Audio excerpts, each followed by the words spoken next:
Sports Night. Sports Night was Aaron Sorkin's first TV show in 1999 and 2000. It was about producing a nightly sports show.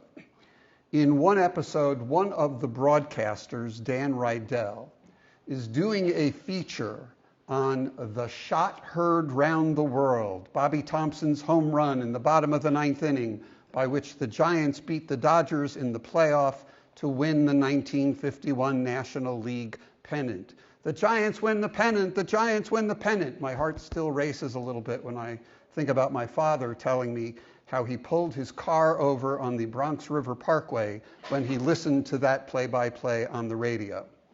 In Sports Night, broadcaster Rydell wants to interview his boss, producer Isaac Jaffe, because Isaac was at that game. But Isaac doesn't want to do the interview. Dan Rydell thinks Isaac doesn't want to do it because Isaac is embarrassed that his speech is a bit slurred after a recent stroke. But only at the end of the show do we learn, spoiler alert, that Isaac does not want to do the interview because after the top of the ninth and before the bottom of the ninth, Isaac went to the bathroom and missed Bobby Thompson's home run.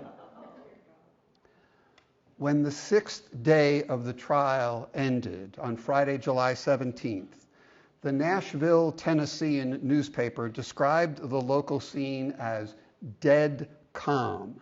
Many reporters had left town. H.L. Mencken left on Saturday.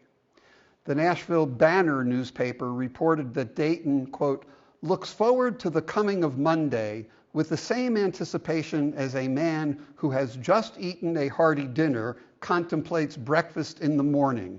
It does not seem possible that anything can transpire to make the trial of John T. Scopes interesting again. Good morning.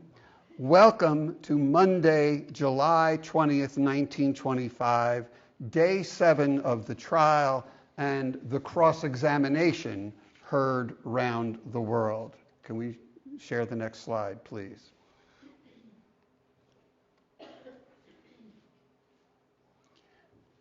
After the opening prayer, Judge Ralston excused the jury. And he did that because he's going to return to the prior day's exchange between him and Darrow. The judge says that on Friday, contempt and insult were expressed in this court for the court and its orders and decrees. He then proceeds to read 4 or 5 minutes from the transcript, which included the lines where the judge had said, people should always expect the court to rule correctly, and Darrow responded, no, sir, we do not. To which the judge replied, I hope you do not mean to reflect upon the court. And Darrow said, well, your honor has the right to hope. Judge Ralston then said, I have a right to do something else. Here comes the something else. The judge now orders Darrow to appear in court the next day at 9 a.m. to say why he should not be held in contempt. And he requires Darrow to post a $5,000 bond to secure his appearance. Did he think Darrow was going someplace? We return to the issue of expert witness testimony. The deal had been worked out. The defense, Arthur Garfield Hayes, reads into the record statements of 7 science experts and then 4 more experts on the issue of translation, language of the Bible. There were 3 Christian clergy whose names we have not heard about, and then our friend Rabbi Herman Romanwasser of San Francisco, our Chaldaic language expert. Then Tom Stewart says, Mr. Darrow has something to say.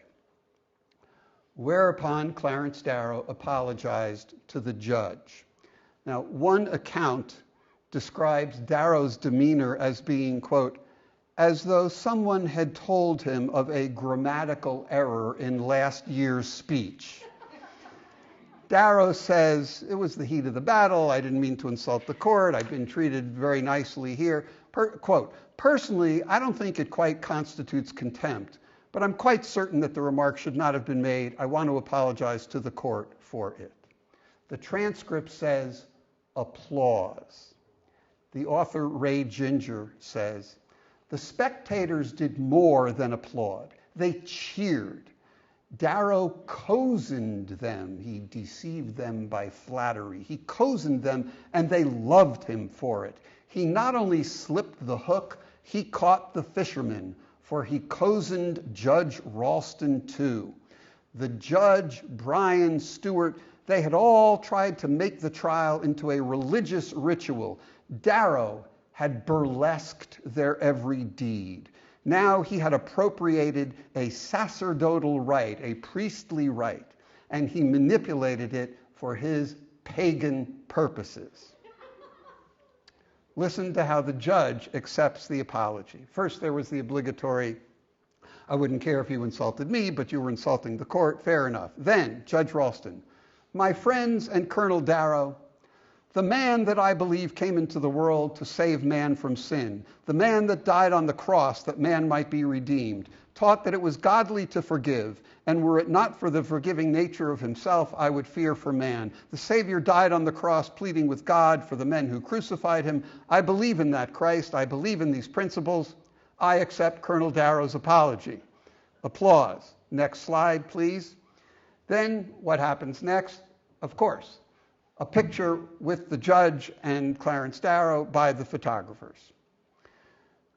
During the lunch recess, a local commissioner had urged Judge Ralston to inspect the courthouse.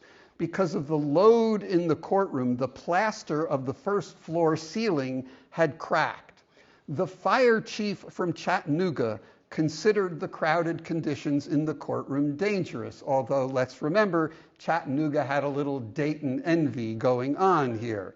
The judge says, I'm afraid for the building, let's reconvene downstairs, outside. Next slide, please. Whereupon the trial resumes outdoors at the courthouse. We are back to reading the expert statements. Finally, that's finished. The court is about to call the jury in, and Arthur Garfield Hayes reminds the judge that Hayes had said there's no such thing as the Bible. There are many Bibles. The court took judicial notice of the King James Version, that was the Bible in this case. Arthur Garfield Hayes wants the court to admit into evidence a translation from the Vulgate, the principal Latin version of the Bible, prepared mainly in the 4th century, revised in 1592. It was adopted as the official text of the Catholic Church, so I am told. The judge accepts that Bible. Hayes keeps going. Now he wants to introduce a Hebrew Bible. He wants to show the Bible was not accurately translated into English and is of particular interest on these issues. I think this is Rabbi Rosenwasser's doing. The judge says it's in evidence. Ben McKenzie objects. Hayes says, well, we should be permitted to show that if there's a difference, it's not merely interpretive, that there are real differences here. William Jennings Bryan, if the Jewish Bible is to be used in this trial, I think we have a right to object to him bringing in some particular translations. We can get a Hebrew Bible translated into English. We have one, and I'll be glad to give it to them. But I do not think they have a right to bring in some individual's private interpretation. Hayes, our witness would swear to it on the stand that his translation is correct. Correct is a loaded term, of course. William Jennings Bryan, you cannot come with your private interpretation, but you should take the Jewish Bible that is used by the Jews of this country. I can't resist observing that apparently William Jennings Bryan had never heard the expression, 2 Jews, 3 opinions. Now, get out your popcorn. We are told that Dudley Field Malone whispered to John Scopes, hell is going to pop now. Arthur Garfield Hayes said, the defense desires to call Mr. Bryan as a witness. We are now on page 284 of a 319-page transcript. And Dayton, now it's showtime. We're told that Mr. Bryan was startled. He had no desire to take the witness stand, but he was afraid not to. He could not refuse. Clarence Darrow had been angling for this moment for at least 3 years since he published his 55 questions to Bryan in the Chicago Tribune. Ed Larson says Bryan had responded to those questions. If I am to discuss creation with an atheist, it will be on the condition that we both ask questions. He may ask the first one if he wishes, but he shall not ask a second one until he answers my first. Well, it was not to be that way. Whether Darrow planned to cross-examine Bryan from the moment Darrow volunteered to take the case, or whether he decided mid-trial, in some sense, is immaterial. This was OLLI and Frazier. They had been circling each other for years. Now they were to be in the ring together. Ben McKenzie, this is not necessary. Bryan, I insist on putting Darrow and Malone and Hayes on the stand. Judge, call anyone you desire, ask them any questions you wish. Bryan, then we will call all 3 of them. Darrow, not at once. Judge, you're not objecting to going on the stand? Bryan, not at all. Judge, to Darrow, do you want Mr. Bryan sworn? Darrow, no. Bryan, I can do so. Darrow, no, I take it you will tell the truth, Mr. Bryan. Stop here. This is interesting. He didn't want Bryan sworn. Why not? Was it to make the point that this was not a matter of telling the truth or lying? This was going to be a different kind of testimony. It was the debate that Darrow had yearned for, except for Darrow, it was going to be better than a debate because he could set the terms. He could dictate the questions, he could dictate that Bryan answer, and Bryan was not going to get to ask any questions in return. What follows is 20 pages of testimony, questions and answers, and the jury is not in the courtroom. Let's continue to the next slide. So I'll remind you, court was being held outdoors. Ray Ginger says the spectators were feeling like spectators at a ball game. Court in session or not, there were boys selling soda pops circulating through the huge crowd. Now, of course, I am going to share large portions of that testimony with you. At one time, when I first prepared this course several years ago, I gave some thought to having some local actors play these roles. And then I said, oh no, this stuff is too good. I'm keeping it to myself. I'm playing all the roles. And because I can resist anything but temptation, I may sneak in a little commentary along the way. Darrow to Bryan. You have given considerable study to the Bible, haven't you, Mr. Bryan? Bryan, yes, sir, I've tried to. Darrow, you've written and published articles almost weekly and sometimes have made interpretation of various things. Stop right there. We all know the most important word in Darrow's question is interpretation, and Bryan knew it too. Bryan, I would not say interpretations, Mr. Darrow, but comments on the lesson. Bryan sees the quicksand. If Darrow catches him interpreting the Bible, there's trouble in River City. Darrow, if you comment to any extent, those comments have been interpretations. Bryan, I presume that my discussion might be to some extent interpretations, but they have not been primarily intended as interpretations. Mishkin, what does that mean? I don't know.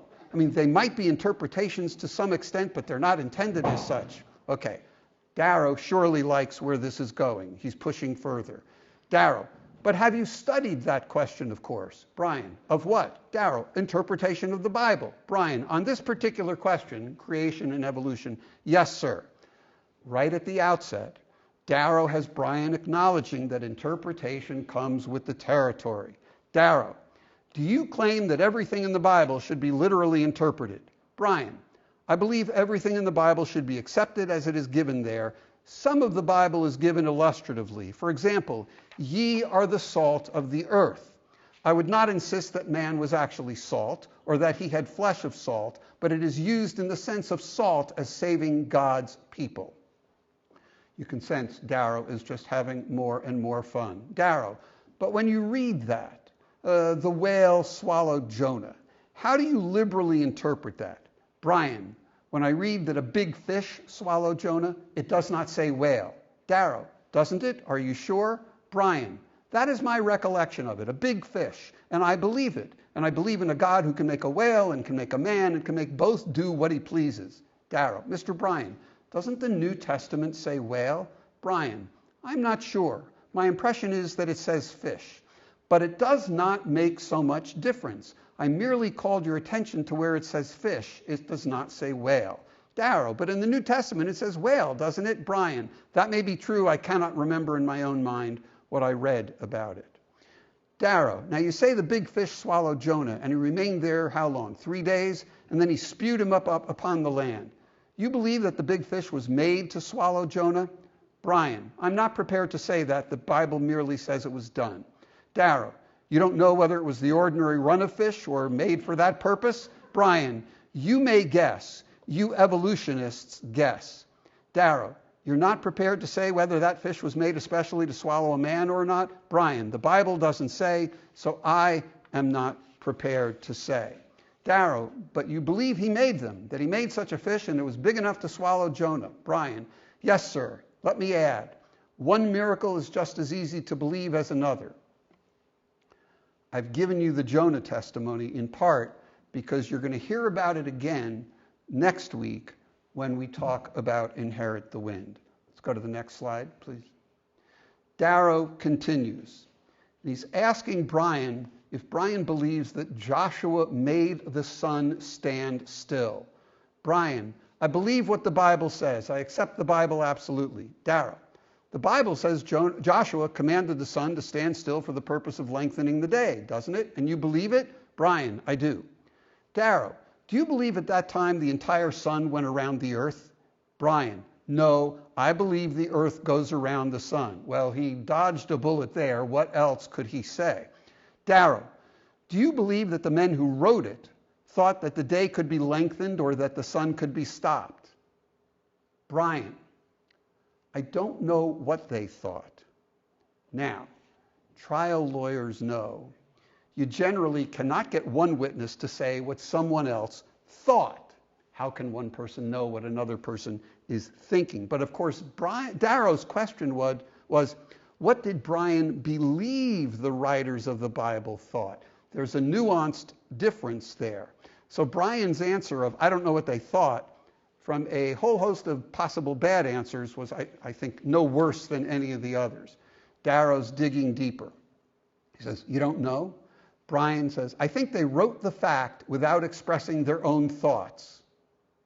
How exactly could that happen? There's more back and forth, and Darrow zooms in. Darrow, have you ever pondered what would have happened to the earth if it had stood still? Brian, no, the God I believe in could have taken care of that, Mr. Darrow. Darrow, have you ever pondered what would naturally happen to the earth if it stood still suddenly? Brian, no. Darrow, don't you know it would have been converted into a molten mass of matter? Brian, you testify to that when you get on the stand. Darrow, don't you believe it? Brian, I would want to hear expert testimony on that. Darrow, you've never investigated that subject? Brian, I don't think I've ever had the question asked. Darrow, or even thought about it? Brian, I've been too busy on things that I thought were of more importance than that. Darrow, you believe the story of the flood to be a literal interpretation? Brian, yes, sir. Darrow, when was that flood? Brian, I would not attempt to fix the date. The date is fixed as suggested this morning. Darrow, about 4004 BC. Brian, that has been the estimate of a man that is accepted today. I would not say it is accurate. Darrow, that estimate is printed in the Bible. Brian, everybody knows, at least, I think most of the people know, that was the estimate given. Darrow, but what do you think that the Bible itself says? Don't you know how it was arrived at? Brian, I never made a calculation. Darrow, a calculation from what? Brian, I could not say. Darrow, from the generations of man? Brian, I would not want to say that. Darrow, what do you think? Brian, I do not think about things I do not think about. Darrow, do you think about things you do think about? Brian, well, sometimes. Transcript, laughter in the courtyard. Tom Stewart must see that this is not going well for the home team. Stewart objects to Darrow cross-examining his own witness. Well, this is silly. Brian is obviously what we would call an adverse witness, if he's a witness at all. Brian jumps in. Darrow can have all the latitude he wants, for I am going to have some latitude when he gets through. And you know Clarence Darrow cannot let that pitch go by. He says, you can have latitude and longitude. Transcript, laughter. Brian now lashes back. They came here to try revealed religion. I am here to defend it, and they can ask me any question they please. Applause from the courtyard. Darrow, great applause from the bleachers. Brian, from those whom you call yokels. Darrow, I have never called them yokels. Brian, that is the ignorance of Tennessee, the bigotry. Darrow, you mean who are applauding you? Transcript, applause. Brian, those are the people whom you insult. Darrow, you insult every man of science and learning in the world because he does not believe in your fool religion. Clarence, really, was that necessary? The judge obviously didn't think so. I will not stand for that, Judge Ralston says. Darrow asks Brian, how long ago was the flood from the story of Noah's Ark? Brian, Bible says the year 2348 BC. Darrow, you believe that all the living things that were not contained in the ark were destroyed? Brian, I think the fish may have lived. Darrow, outside of the fish? Brian, I cannot say. Darrow, I am asking you whether you believe that all living things outside of the fish were destroyed. Brian, what I say about the fish is merely a matter of humor. All of a sudden, he's Stephen Colbert, right? There's back and forth doing the math about how they get to what year this happened. Darrow is making the point that life on Earth existed long before. Brian is dodging these questions. Darrow, are you the only human being on Earth who knows what the Bible means? Stewart, objection. Judge, sustained. Darrow, you do know that there are thousands of people who profess to be Christians who believe the earth is much more ancient and that the human race is much more ancient. Brian, I think there may be.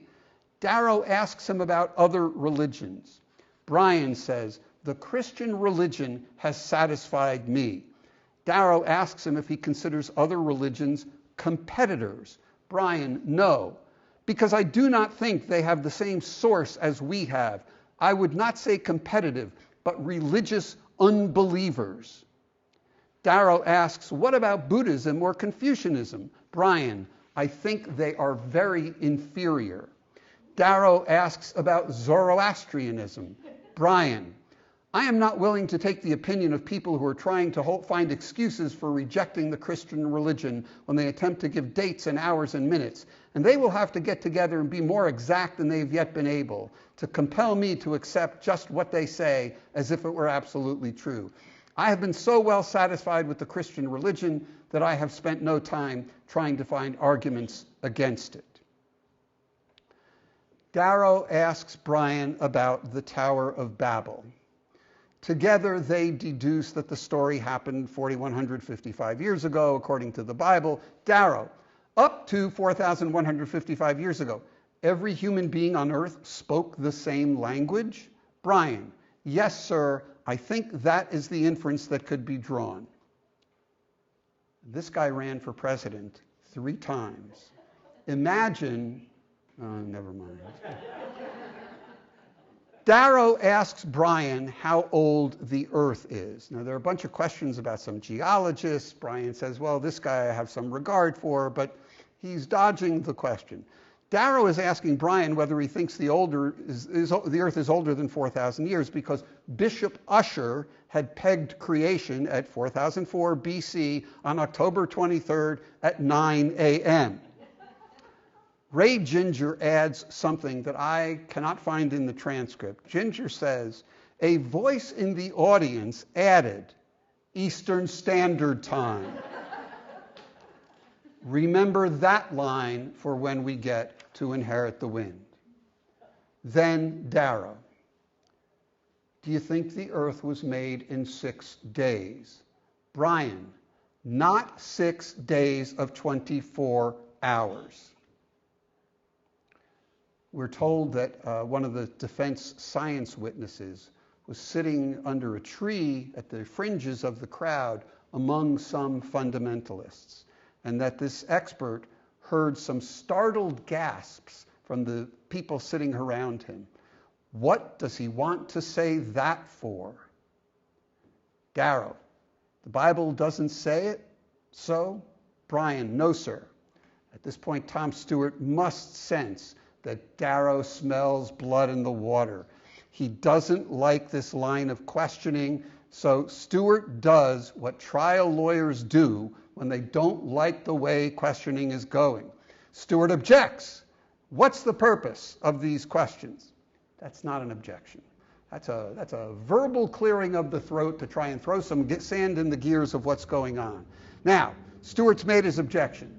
In a real trial, there are 2 possibilities for who's going to respond to the objection. The judge may just rule quickly, overruled, continue, or I sustain the objection, right? So that's one possibility, the judge responds. Second possibility in a real trial, the judge turns to the other lawyer and says, Mr. Mishkin, would you care to respond to the objection? This being the Scopes monkey trial, of course, neither one of those happened. Who answered Stewart's objection? The witness who was being asked the questions, Mr. Brian.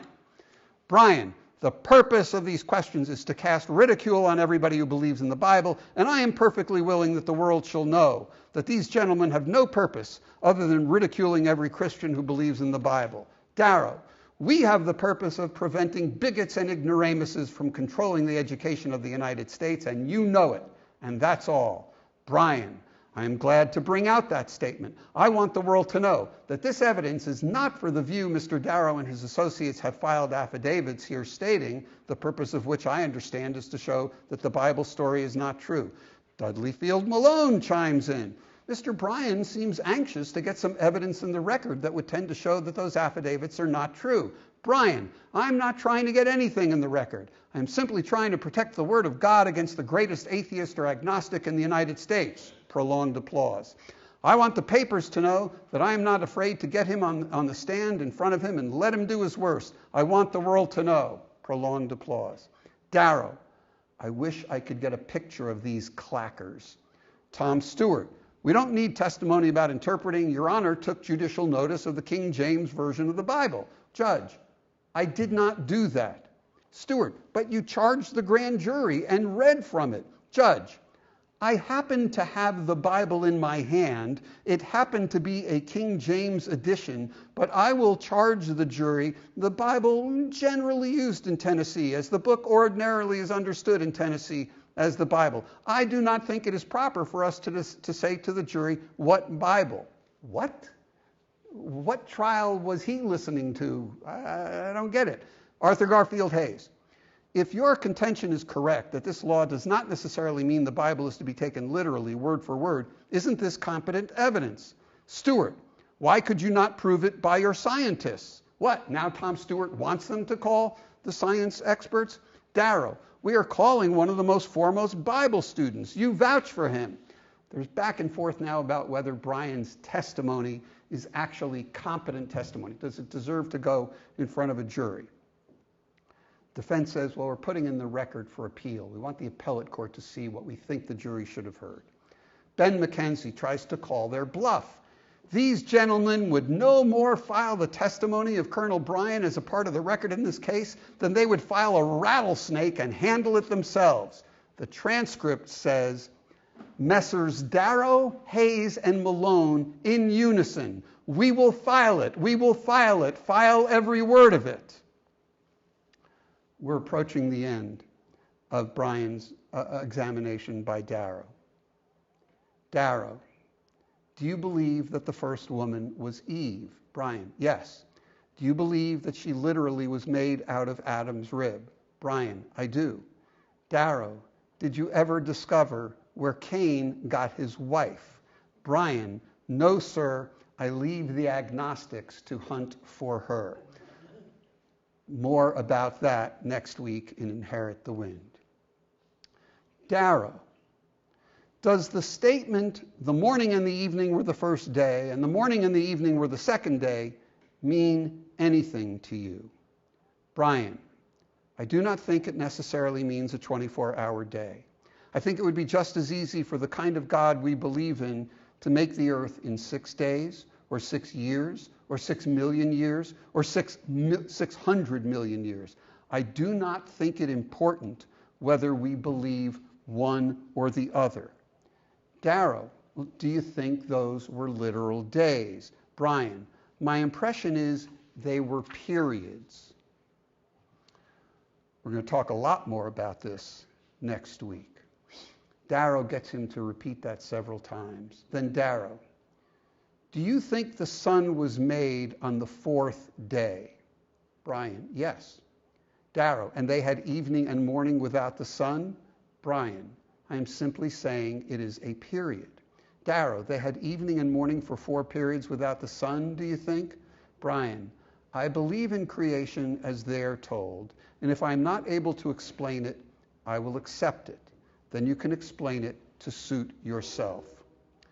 Darrow, if you call these periods, creation might have been going on for a very long time. Brian, it might have continued for millions of years. Darrow then starts to ask about the rainbow after the flood. Brian says he can shorten all of this. The only purpose Mr. Darrow has is to slur at the Bible, but I will answer his question. I will answer it all at once, and I have no objection to the world. I want the world to know that this man, who does not believe in a God, is trying to use the court in Tennessee to slur at it. Darrow objects. I object to your statement. I am examining you on your fool ideas that no intelligent Christian on earth believes. Judge Ralston, court is adjourned until 9 o'clock tomorrow morning. And that was that. We're told it took just under an hour and a half. What had happened? What did it look like to those who were there? We can stop sharing now. Thanks. Ray Ginger tells us that Darrow's admirers gathered round him, laughing and shaking his hand. Brian stood almost alone. The press accounts varied. The Memphis Commercial Appeal newspaper wrote, "It was not a contest. Consequently, there was no victory. Darrow succeeded in showing that Brian knows little about science of the world. Brian succeeded in bearing witness bravely to the faith which he believes transcends all the learning of men." There's one very moving account that was written up by a reporter named Paul Anderson, who was then writing for the St. Louis Labor newspaper. Paul Anderson later received a Pulitzer Prize for other work of his. Anderson was a native of Knoxville. I want to share with you a chunk of what he wrote. On a platform, Clarence Darrow placed William Jennings Bryan on the witness stand, and what followed was an event in the intellectual history of the world. It was magnificent and tragic, stirring and pathetic, and above all, it was pervaded by the atmosphere of grandeur which befitted the death grapple between two great ideas. Two old men, one eloquent, magnetic, and passionate, the other cold, impassive, and philosophical, met as the champions of these ideas, and as remorselessly as the jaws of a rock crusher upon the crumbling mass of limestone, one of these old men caught and ground the other between his massive erudition and his ruthless logic. Let there be no doubt about that. Bryan was broken, if ever a man was broken. Darrow never spared him. It was masterly, but it was pitiful. It was profoundly moving to see this wonderful man, for after all, he was wonderful, to see this man whose silver voice and majestic mien had stirred millions, to see him humbled and humiliated before the vast crowd which had come to adore him, was sheer tragedy, nothing less.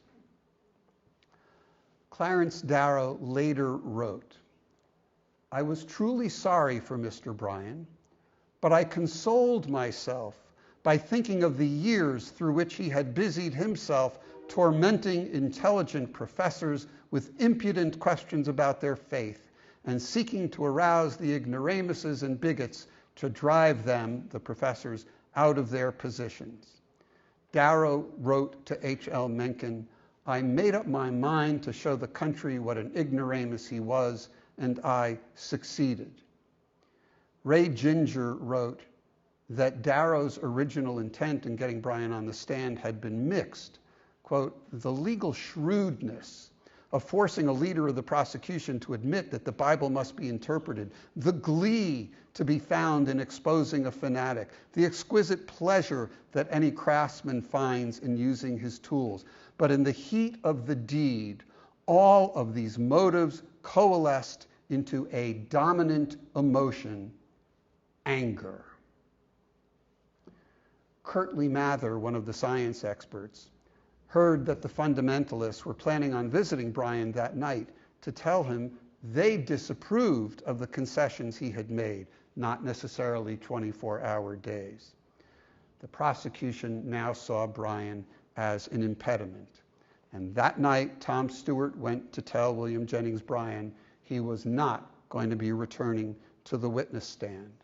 Prosecutor Sue Hicks released a statement to a United Services reporter.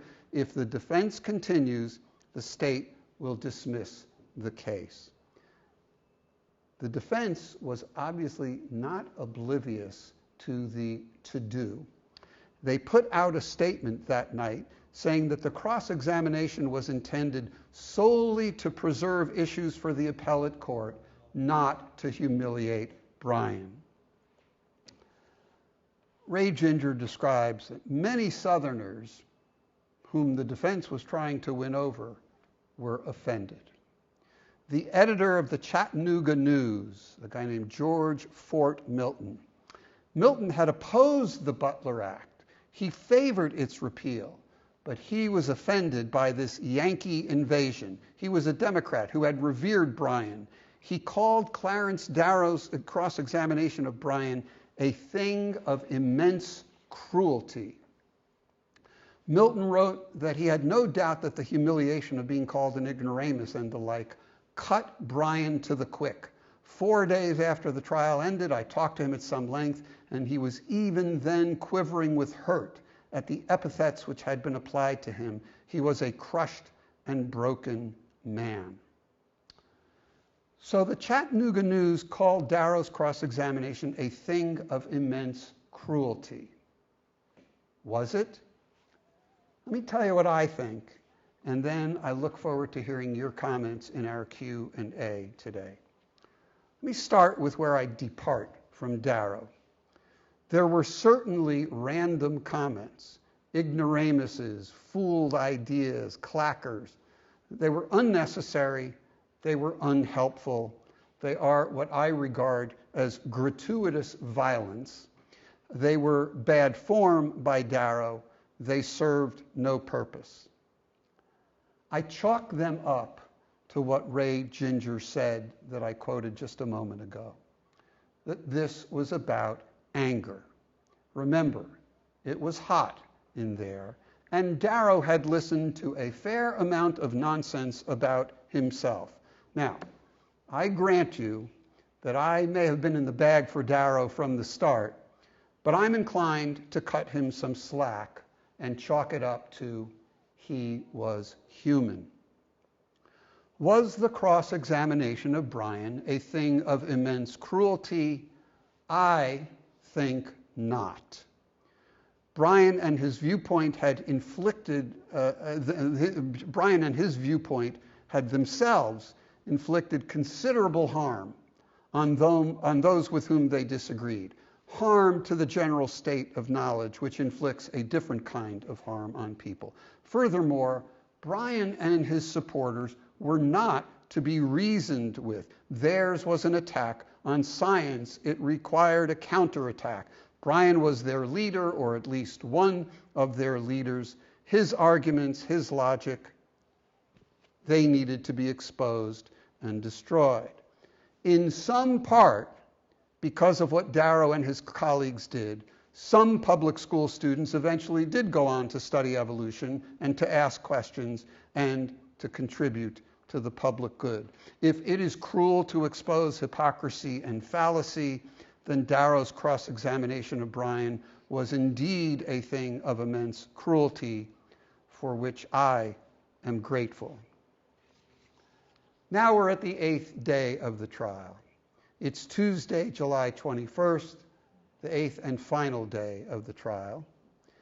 One of the authors, L. Sprague de Camp, tells us that before court opened, several local officials met with Judge Ralston to say that the Darrow-Bryan exchange had raised feelings to a dangerous pitch and that the judge should do something to make it stop. And we're told that today, Tuesday, now it's raining in Dayton, the trial is back inside. We begin with an opening prayer. Monday, yesterday, had been Bryan's testimony. Today, Tuesday, Judge Ralston threw it out.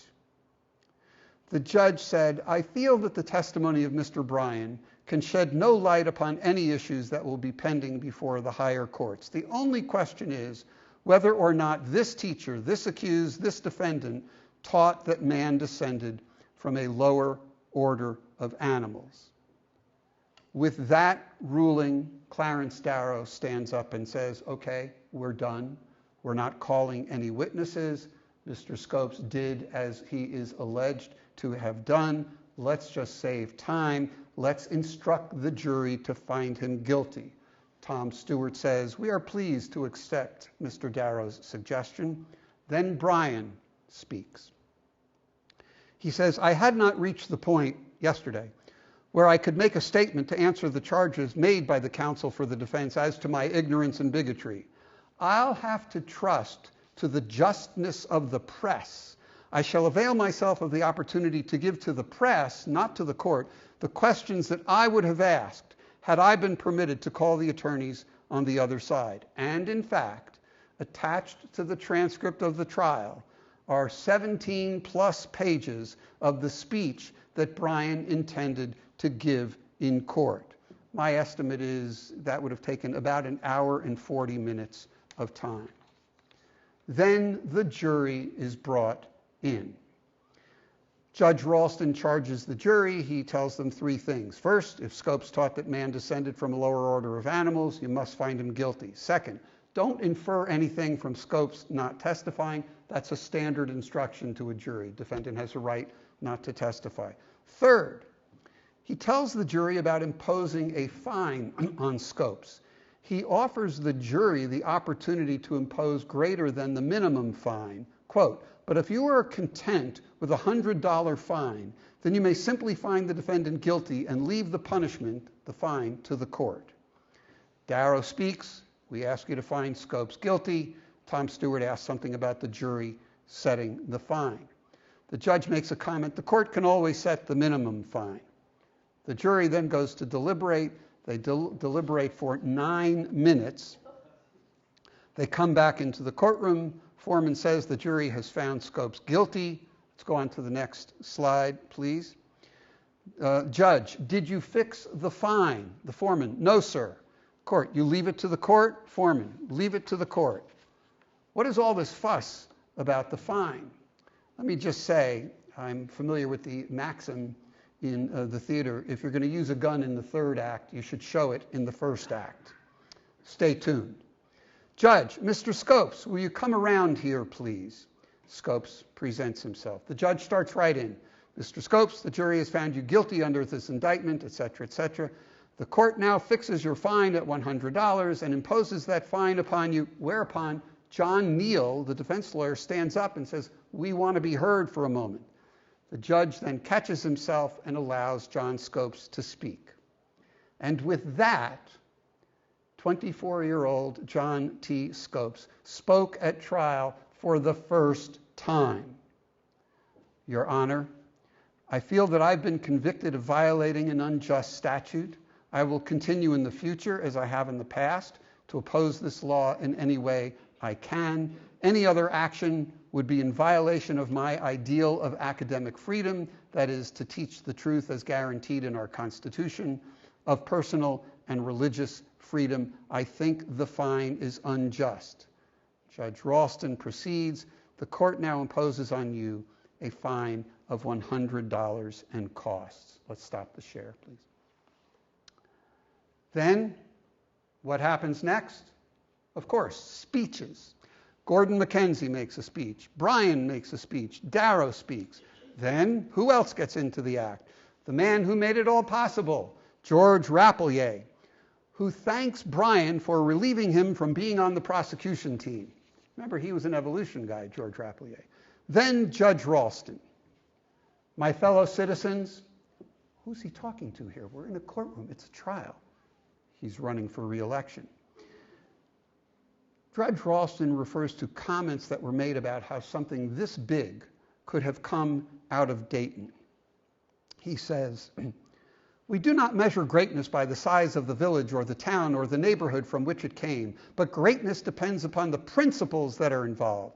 Someone recently wrote on this subject, and in referring to this case, that the great Dred Scott Bill, one of the most famous lawsuits ever tried in America, a case that drew public attention, perhaps from the whole world, simply involved the liberty of one colored man. Holy smoke, right? We've gone from quoting Robert E. Lee to the judge citing the Dred Scott decision, the 1857 Supreme Court decision that said that African Americans could not be citizens. What the hell is he talking about? Judge Ralston concluded by saying he was glad to have had these gentlemen with us. Applause. He's talking about the defense counsel who had come from all over. Arthur Garfield Hayes, may I ask your honor to allow me to send you Origin of Species and the Descent of Man by Charles Darwin. Laughter. Judge, yes, we will adjourn. But of course, before they adjourned, Brother Jones, may the grace of our Lord Jesus Christ, the love of God, and the communion and fellowship of the Holy Ghost abide with you all. Amen. And with that, at 12:04 p.m. on Tuesday, July 21st, 1925, the Scopes monkey trial was over. Kind of. People thronged around Darrow, including jurors. We're told that one of them said to Darrow he was sorry he didn't get to hear what Darrow had to say, that he'd heard practically nothing. Darrow said, you did what we wanted you to do. Darrow later told a reporter, the state had 10 of the jurors, but I won 2 others. There's no doubt that the jury would have disagreed among themselves if it had been allowed to decide on the merits of the case. Scopes wrote, when a circus leaves town, there are always the tents to move and the wagons to load and the debris that must be cleaned up. That was the way it was in Dayton. The trial had ended, but the battle between the Titans had not. The next day, Bryan issued a statement. I rejoice that the followers of our Lord and Savior Jesus Christ are at last awakened to the insidious attacks which have been made under cover of a scientific hypothesis upon the authority of the Bible by unbelievers of every grade and class. The attack upon the authority of the Bible is organized, deliberate, and malignant, and had only to be uncovered to be understood. Bryan said that Darrow's participation in the case was, quote, most fortunate for the Christian church. He is the finished product of evolution. He embodies all that is cruel, heartless, and destructive in evolution. He is our Exhibit A and proves the criminal folly of entrusting to the tempestuous sea of life without a moral rudder and without a compass.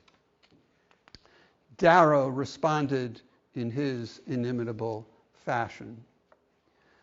Mr. Bryan has done me the honor to say I am the finest product of evolution. I don't believe I am. I hope there are many finer products, both living and still to come. If I am the finest product of evolution, I am the direct antithesis to him. Mr. Bryan is not a product of evolution, but comes under the classification of those who revert to type.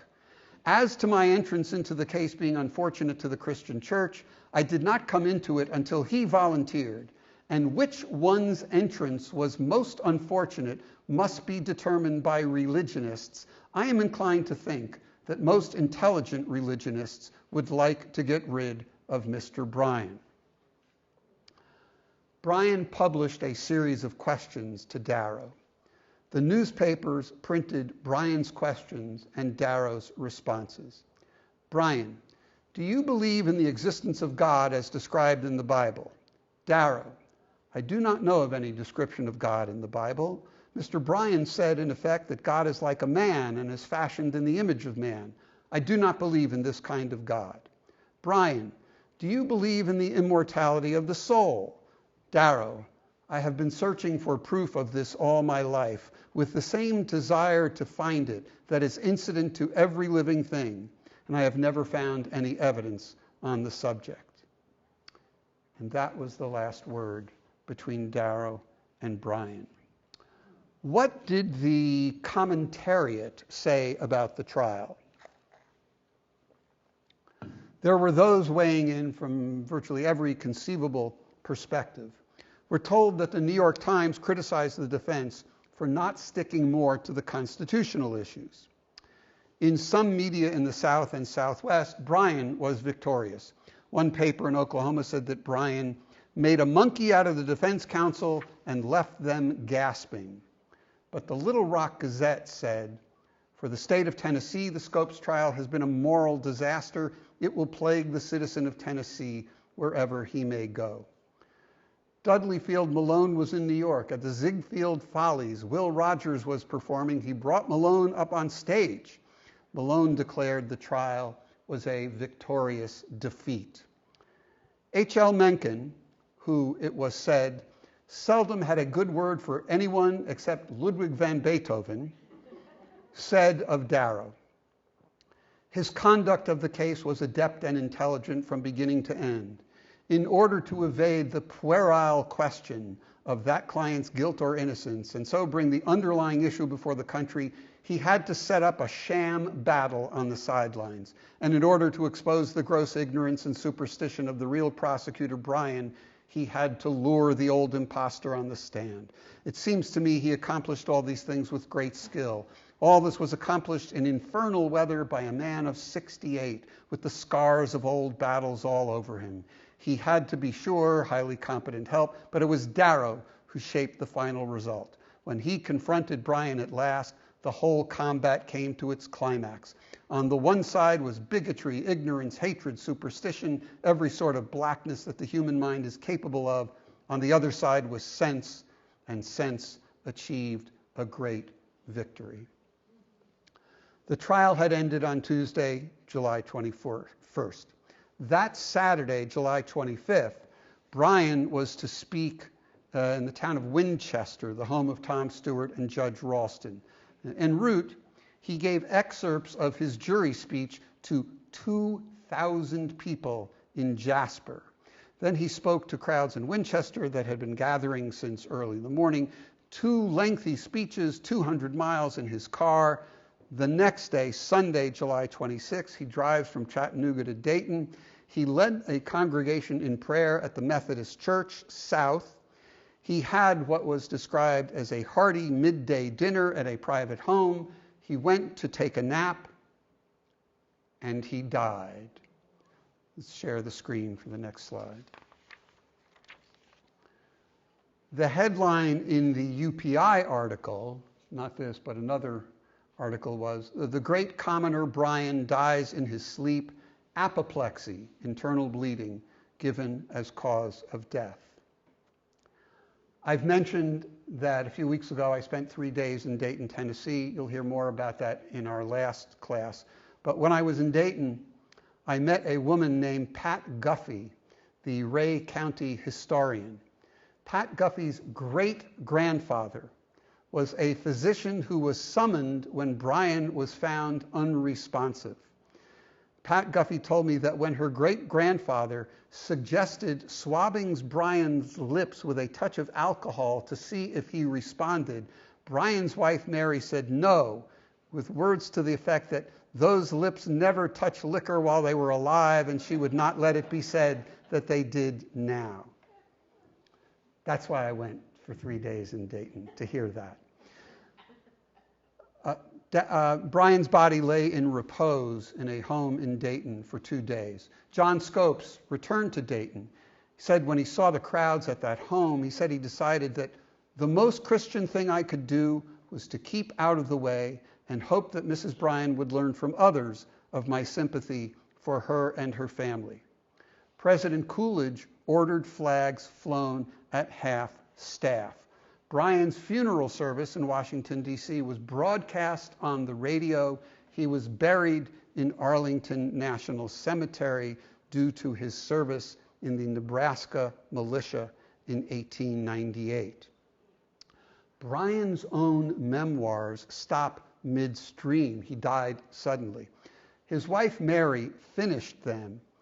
We'll hear a little more about that in the last lecture. But we do not have Bryan's own written reflections on the trial.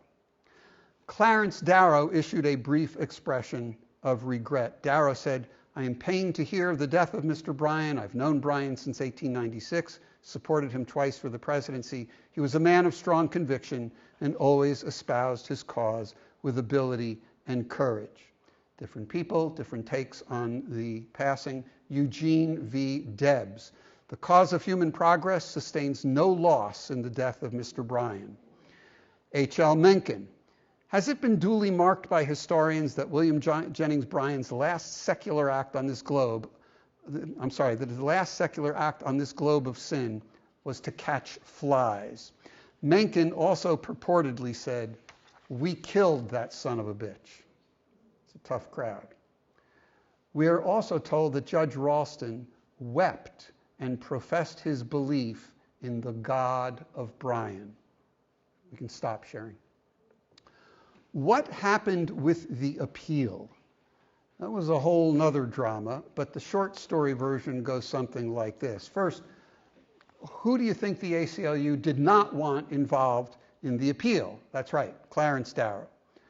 The only issue left on appeal was the validity of the Butler Act. There were other issues the defense wanted to raise. John Neal screwed up preserving those issues in filing them with the appellate court. So none of that, use of prayer in the courtroom, for example, none of that got in. The court sets up a briefing deadline for in January of 1926. The ACLU needed to raise money. And they had spent about $7,000 on the trial. It's about $125,000 in today's money. And this is even though Darrow and the other lawyers paid their own expenses, they took no fee. There were people who were approached for contributions who declined because they didn't like the way the case had been handled. But the American Association for the Advancement of Science apparently didn't care about Darrow's tactics, and they made a substantial contribution. There was an oral argument in front of the appellate court on June 1st, 1926. Darrow argued it along with some other local Tennessee lawyers. The ACLU was already worried about an appeal to the U.S. Supreme Court. They wanted to replace Darrow for that. John Scopes would have none of it. He wrote the ACLU from the beginning. So you've been trying to get a conservative. They wanted to get Charles Evans Hughes, who had been an associate justice on the Supreme Court, and they wanted an establishment figure to be arguing before the Supreme Court. And Scopes said, isn't this cowardly? He said, a radical program is best prosecuted by radicals. January 14th, 1927, the Tennessee State Supreme Court issued its ruling. There were 5 justices on the court. Only 4 of them participated. 1 was new. Of the 4, 2 upheld the Butler Act as the state had urged. They said, in essence, this is not about the biblical story of creation. Quote, it seems plain that the legislature only intended to forbid teaching that man descended from a lower order of animals. And regarding the most important argument of the defense, that the Butler Act violated the Tennessee Constitution, that there be no preference given to any religious establishment, the court majority said, "We are not able to see how the prohibition of teaching the theory that man has descended from a lower order of animals gives preference to any religious establishment." Judge Mishkin, those three justices may not be able to see that. I don't see anything other than that. A fourth justice would have ruled the Butler Act invalid for uncertainty of meaning. So we've got three judges who voted that the statute was fine. So the conviction of Scopes was affirmed by the Tennessee Supreme Court, right? Wrong. The three justices who ruled against Scopes on the statute noted that Judge Ralston had imposed the minimum fine of $100, but the state constitution required that any fine of more than $50 must be imposed by the jury. So the trial court's judgment was reversed. So the primary reason for bringing the case to get the Butler Act struck down by an appellate court was not going to happen. It didn't get to an appellate court because it had now been thrown. It didn't get to another appellate court, as in the U.S. Supreme Court, because the Tennessee Supreme Court had thrown out the case. A classic example of ending not with a bang, but with a whimper. Let's share for the next slide. The Tennessee Supreme Court said in its decision upholding the statute and dismissing the case, "We see nothing to be gained by prolonging the life of this bizarre case. On the contrary, we think the peace and dignity of the state will be better conserved by the entry of a nolla prosequi," namely the prosecution saying we're unwilling to continue the prosecution. Such a course is suggested to the Attorney General, and thus that was that. We can stop the share. What about the criticisms of how Darrow handled the trial? Again, in our Q&A, I'll be curious to hear your thoughts. I personally understand the ACLU's frustration that the case did not focus more on free speech and academic inquiry, but I'm with Darrow and the defense team on this. This was a religious issue. The Butler Act and the anti-evolution movement generally were fueled by religious convictions. Whatever the free speech rights of a public school teacher may or may not be, I'm with those who say we cannot allow a public school curriculum to be molded to conform to the religious beliefs of any particular group. Ray Ginger delves into this a little bit in a helpful way. He says, well, what about the criticism that Darrow made compromise impossible with the fundamentalists? Ginger says that criticism deserves a hearing. He says most who said this were religious modernists who were neither agnostics like Darrow or literalists like Bryan. He says their point of view was everybody could have been religious and yet not tampered with the teaching of science in the public schools. My own view, fundamentalism does not invite compromise, and the fundamentalists made clear their way of reconciling science and religion was that anything that conflicts with the literal Bible is not science. I'm not sure I see any basis for a principled compromise.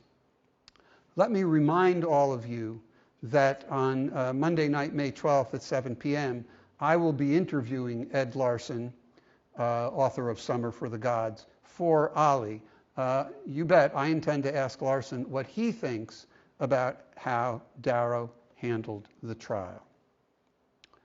What happened to Darrow after the trial? Larson says, Darrow arrived in Tennessee for the trial, a famous man, and he left an American folk hero. When he went back to Chicago, he could have demanded huge fees. Instead, he worked for the next year for next to nothing on a case defending a 29-year-old black man in Detroit, Dr. Ossian Sweet, defending Dr. Sweet from the charge of murdering a white man in defense of Sweet's own house. The Sweets were being attacked. One of my favorite Darrow stories is that apparently when he was going out to Detroit to handle that case, the person next to him was listening to Darrow go on and on about the sad state of race relations in the United States. And the person said, well, if things are this bad, like, what's the point of your going out to defend the Swedes? And Darrow said, I would be uncomfortable doing anything else. Darrow had several more stunning victories in criminal defense cases before he died at the age of 81 in 1936. What happened to John Scopes? Scopes wrote a memoir that I've quoted from at various times. He had a co-author for his memoir, a guy named James Presley. Presley said Scopes was a good talker with a good sense of humor. Presley said it was 1932 or 36. Scopes ran for Congress in Kentucky on the socialist ticket. Norman Thomas was the socialist candidate for president. He was a friend of Scopes' father. Scopes said he didn't campaign, he just did this as a favor to an old family friend. Scopes said that after the trial, he was offered $50,000 to lecture on evolution from vaudeville stages. $50,000, roughly the equivalent of about $975,000 today. Scopes said, it would have put me on exhibit, which I was determined to avoid at all costs. There was also the fact that I didn't know enough about evolution to lecture on it. This didn't bother the promoters. Why would it? It didn't bother anybody else involved in the trial. Scopes got so much mail, he said an extra postman had to be hired to deliver his mail. He said he burned those letters. Scopes never taught another day. Doc Robinson, you remember Robinson's Drugstore, president of the school board, they offered Scopes his old job of coaching and teaching math and physics. But the science experts who did not get to testify, they knew that Scopes' goose had been cooked. They put together a scholarship for him to attend graduate school. Scopes wrote that the trial had sharpened an old interest of his, science. So he accepted the scholarship. He says accepting the scholarship was the perfect solution for both of us because it spared Robinson and the other locals any more embarrassment with the fundamentalists. Scopes said he'd been looking into law school. Then the dean of the law school in Lexington said Scopes could be another Darrow. And to his credit, Scopes realized there would be no escaping the comparison. He said, I might become instead another William Jennings Bryan Jr. walking in the shadow of another man's fame. So in the fall of 1925, Scopes goes to the University of Chicago for graduate school in geology. Scopes had received a telegram from Darrow welcoming him to Chicago. Scopes said he saw Darrow nearly every week for the 2 years that Scopes was in Chicago. He was a frequent visitor to Darrow's home. Scopes said, Darrow had a greater influence on my life than any other man I have known except my father. In the spring of 1927, Scopes was nominated by a University of Chicago professor for a fellowship in geology at the university. Then Scopes gets a letter from the president of the university. Your name has been removed from consideration for the fellowship. As far as I am concerned, you can take your atheistic marbles and play elsewhere. And with that, John Scopes kissed academia goodbye and headed off into a career with Gulf oil and geological exploration. In 1960, Scopes played a role in promoting the movie Inherit the Wind. He had turned down a chance to see the play on Broadway years before. Can we start the next slide, please? So it's July 1960, and he goes back to Dayton for the 35th anniversary of the trial and the movie's North American premiere. Scopes said he could not see that much had changed. Teachers still had to sign a pledge that they wouldn't teach evolution. Scopes said he enjoyed the movie. He thought it captured the emotions of the battle between Bryan and Darrow. Mr. Scopes had his idiosyncrasies. In his youth, he was an admirer of the Socialist Party, Eugene V. Debs. Scopes' biographer, Randy Moore, said that Scopes called himself a socialist the rest of his life. Scopes voted for Barry Goldwater in 1964 because Goldwater was, quote, a more honest man than Lyndon Johnson. 4 years later, Moore says, Scopes voted for George Wallace because Wallace, quote, was no more racist than the rest and he might scare somebody into doing something. What about George Rapelier, who conceived of it all? Rapelier took a ticket out of Dayton when he got offered a job in Mobile.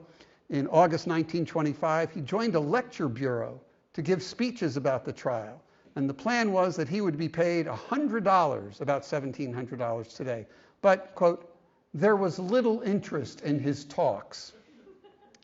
In 1948, George Rapelier pleaded guilty to conspiracy to ship arms and ammunition to British Honduras. He served a year in federal prison. He continued working as a chemical engineer. He developed several patents. He died in 1906, and he's buried in Arlington National Cemetery. Walter White, the county's school superintendent who was the nominal prosecutor of Scopes, he was not renominated for the job of school superintendent.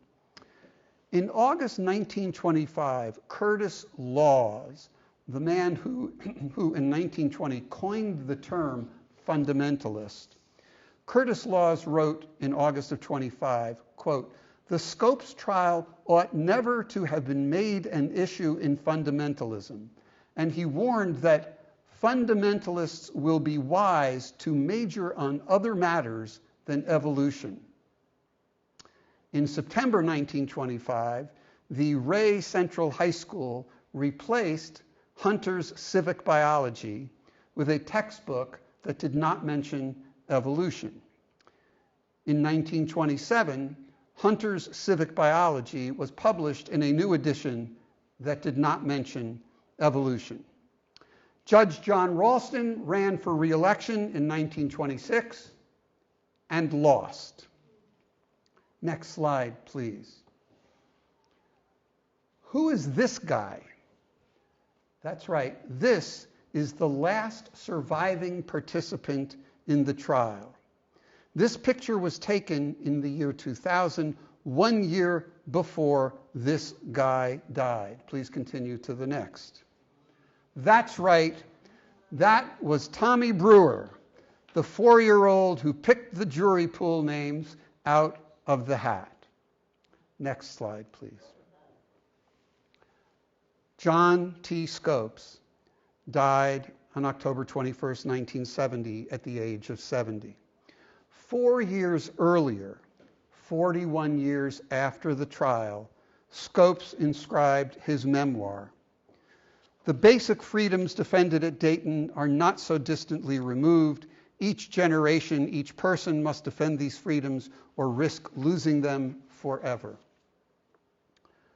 What moves me is not so much what he wrote at the age of 66, as what he did at the age of 24 and how he did it. One of the defense scientist experts wrote about Scopes some 30 years later. John T. Scopes might well have seemed more than pleased with himself as the center of attraction. Instead, he was the acme of modesty.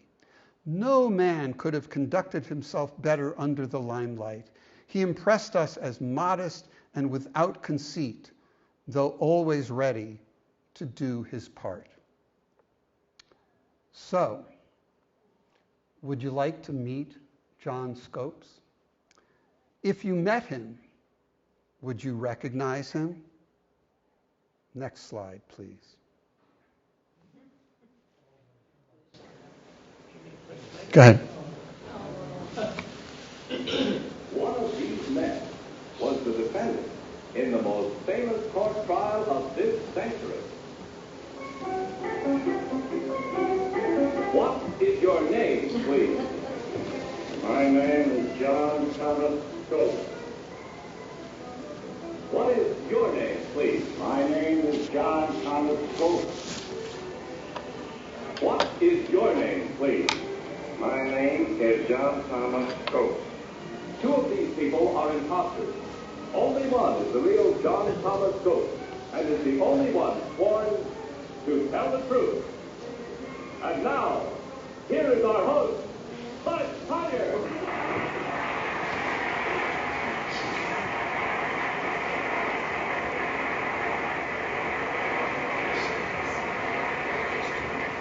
Thank you very much. Welcome once again to Tell the Truth. Brought to you this week by Tristan Nasal Mist for relief of sinus congestion and head cold misery. Now may I introduce our panel. First, Mr. Tom Poston. Then, Miss Kitty Carlisle. Next, Mr. Doug Mishkin. And finally, Miss Polly Burke.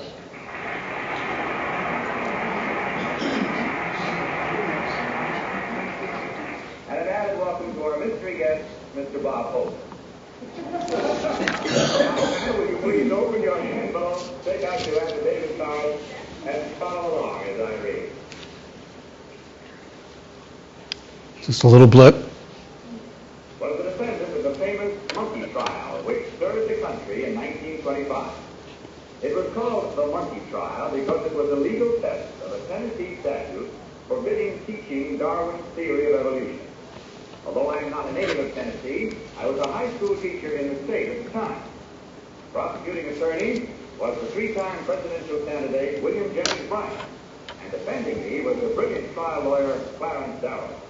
The trial was the subject of a recent hit Broadway play, now made into a motion picture. Its title, Inherit the Wind, signed John Thomas Coates.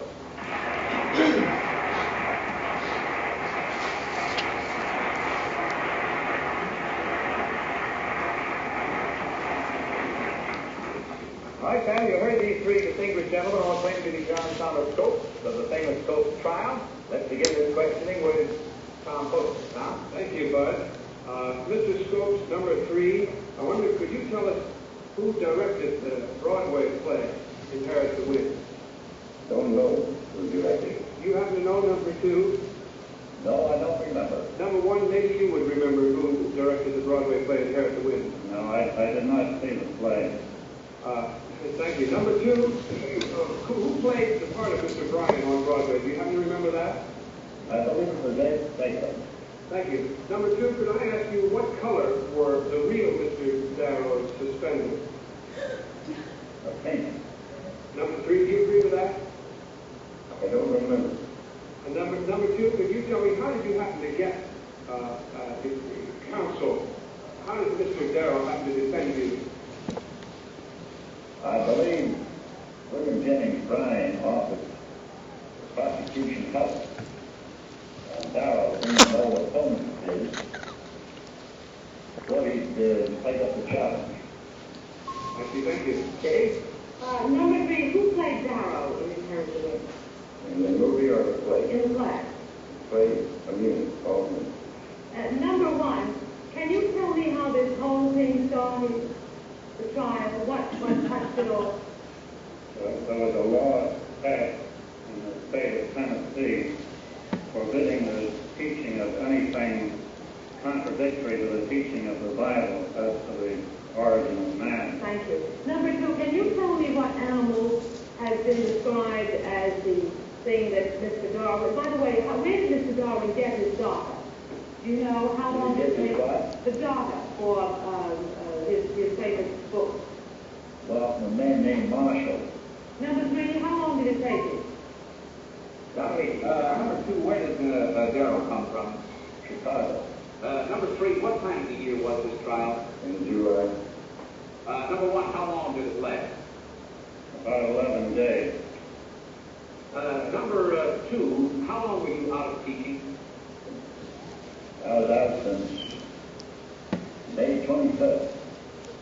Until when? I never went back.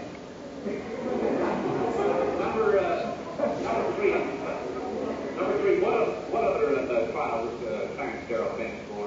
The trial in Chicago, the two Frank boys on these. Number 1, where? Holly? Number 1, what was the outcome of the trial? I was found guilty guilty and fined $100. Number 3, did you pay the money? No. Number 2, did you pay the money? No. And why not? Supreme Court ruled it out. I see. Number 1, who plays Mr. Darrow in the movie? Number 2, you know? No, that's Tracy. I beg your pardon? That's Tracy. Number 3, what was the basic argument in the difference between Darrow's defense and Brian's prosecution? If I understand you correctly, Brian was trying to uphold what he interpreted as the argument of man in the Bible. That's funny. You have to leave the other side of it in abeyance for the moment because it's time to vote. Mark your ballots. If you will, please count without consultation. Mark them, and when you do so, vote for number 1, number 2, or number 3. Stop right there. All right, on the chat, I want to see hands in the room. Who thinks it's number 1? Who thinks it's number 2? Who thinks it's number 3? Okay. We got anything on the chat? 1 vote for 2. Oh, now the votes are coming in. 3 for 2 and 1 for 3. Okay. All right, let's keep rolling. Even challenges will, of course, get the usual $250 for every incorrect vote. Everyone voted? Okay, Tom, for whom did you vote? But I voted for number 3. I thought that number 2 answered a lot of questions very, very well, but perhaps it was because he was so carefully briefed by the experts here on teaching people to lie. Kitty, which one did you select? I voted for number 3. I felt that number 1 was a bit young, and number 2 answered beautifully, but number 3 had the kind of a bulldog, courageous look of a man who would do this, and I must say it's a great honor to me, whichever one is Mr. Coates. Don, your vote? I voted for number 3 for the reasons that Tom and Kitty gave. You're right there, coach there, okay? All right, Molly, for reasons of your own? I will have to disqualify myself. Oh. No, I wasn't the try.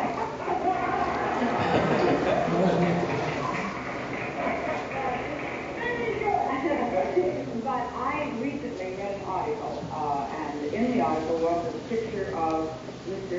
Scopes returning and looking at the sign of the place in Tennessee where the famous trial took place, and I'm fairly sure that I recognize Mr. Scopes from the picture. Okay, Molly, we disqualify your vote then. That will count as a wrong vote and become a totaling up the score. All right, Now, now you do understand that I... perfectly. You weren't there, and you... In our mind, let's see how yours is to discover which one of these gentlemen is the real John Thomas Scopes of the famous Scopes trial. Will the real John Thomas Scopes please stand up?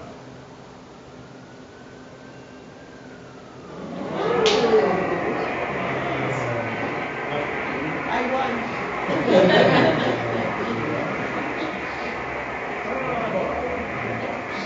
Was I the only one? Well done. It's like being an historical monument. I said historical monument. Mine sounds almost as bad. That's in its own way, but it wasn't meant that way, that I'm sure. All right, about you. It didn't mean that you were there your own age. You meant like a teenager. Oh, I understand. That's like you were in your early 20s. Yeah. My dad Polly, who she thought Mr. Scopes was. And what do you think of the Scopes? No, I haven't. Number 1, you tell us your real name and what you really do. My name is Darrow, Charles Darrow, New York Telephone Company. Very good, Mr. Darrow. And number 2, your real name and what you do, please. I'm insurance agent for the Ethnic Casualty Insurance Company, and my name is William Jennings Brown.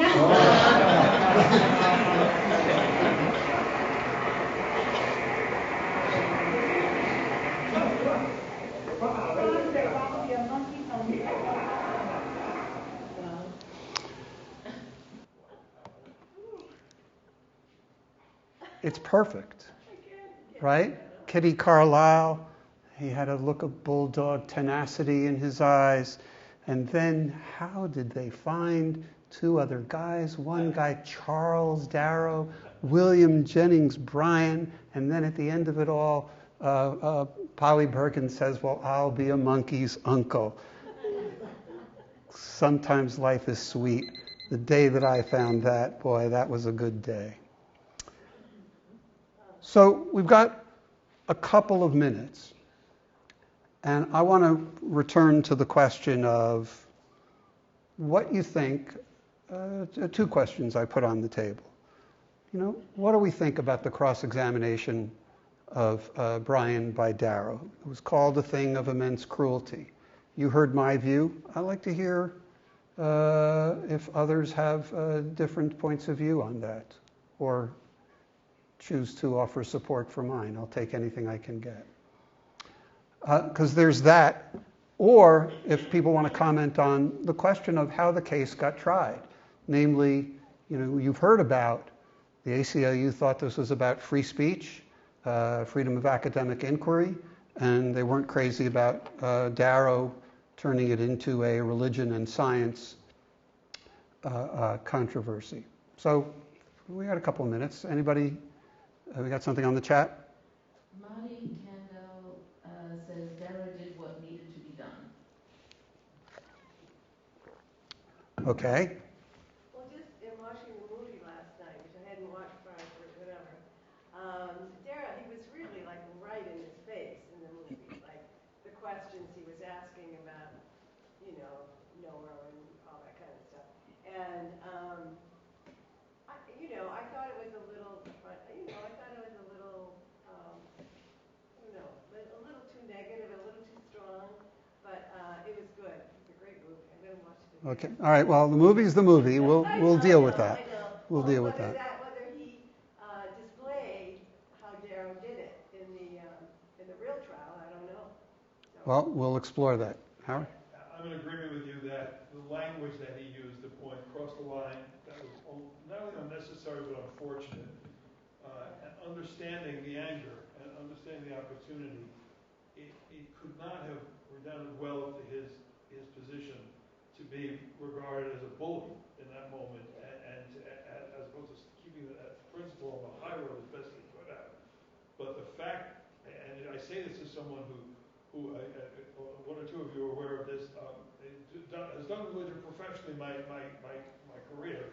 I'm a rabbi. I was going to say, we won't blow your cover as a rabbi, Howard. I'm a rabbi, and I applaud what Darrow did up to that point, and recognizing the distinct, non-overlapping magisteria, in the words of Gould, Stephen Jay Gould, of religion and science, that need to be respected. Naomi? My question's a little bit distracting, but this morning on NPR they were discussing the case that's coming before the Supreme Court about the parents' rights to have removed their child. A lot of it is on religion. Would you care to comment on that? I do, and I will care to comment on it in week number 6. That's what you always tell me. Don't worry, in week number 6, I'm going to say, weren't you paying attention the first 5 weeks? Did I see a hand?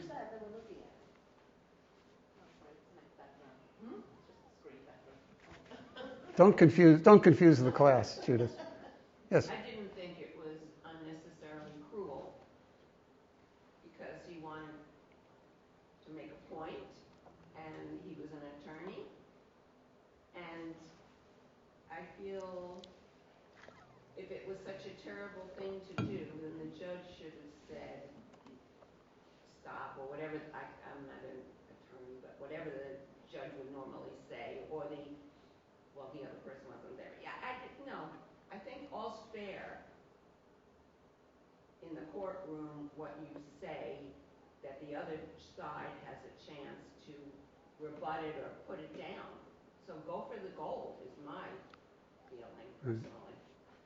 But the judge wouldn't allow any of the scientists to be put on to speak at all, right? Right.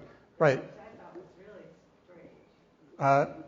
Yeah, again, we're talking about something that took place under the heading of a trial where it bore little relation to being a trial. So, what made sense or what satisfied this rule or that rule is pretty much out the window.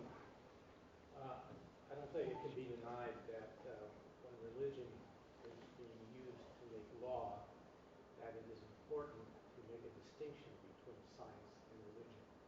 And certainly that was being done in this case, and I commend the attempt. All right. What year was the Tell the Truth episode? What year was what? What year was it? 1960. It was part of the promotion of the Inherit the Wind movie coming out. So, and I'm quite sure that Polly Bergen, when she referred to, I saw a picture. It's the picture that we saw with the banner of the 35th anniversary of the trial. I think that what Dara was saying was valid because in the name of religion, a lot of harm was being done to many people. But I think one of the important things, if he's trying to win a case, he's got to tactically decide what his language is. And if he had thought that he would turn off the jury and publish his support, then he should have used other language. Did they have it coming? Yes, because there was great cruelty done in the name of religion.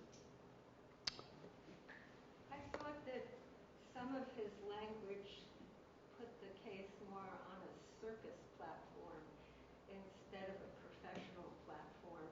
And I was a little confused. I mean, I knew that it really was a circus to bring this, to highlight and focus, but I thought that he would have done it better without calling him names.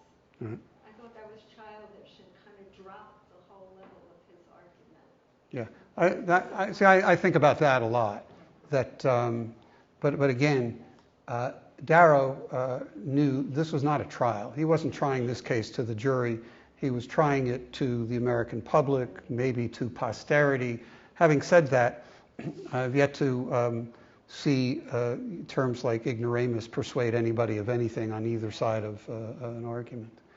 We are, all right, we can carry on. You asked another question Yes. about the point of the defense using the religion Yes. argument as opposed to the free speech argument. And I think in this case, Darrow was quite right to choose that platform to try the case, Right. to debate the terms of the case. Right. I was just surprised when you said that Darrow voted twice for him. Interesting. Well, the question is about Darrow having supported Bryan twice for president. And remember, Bryan politically was regarded as, and had pretty good credentials, as a progressive. Women's suffrage, union right, worker rights, all of that. So those were things where he and Darrow could make common cause. This was, this was, an area where that just wasn't going to happen. All right, we're at our appointed time. Next week, week number 5. Yeah, if you caught yourself thinking, wouldn't it be great to see all this on a stage or in a movie? Week number 5, the phenomenon of Inherit the Wind. Thanks, everybody.